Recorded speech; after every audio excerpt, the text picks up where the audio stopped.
How to disable recommended videos on your YouTube app. Hello everyone, and let's get started.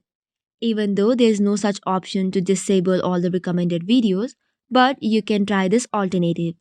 For this, open the YouTube application and go to your profile. Now click on the settings and then click on your data in YouTube. Once you tap on it, you will see this interface where you have all the history and the data in your YouTube section.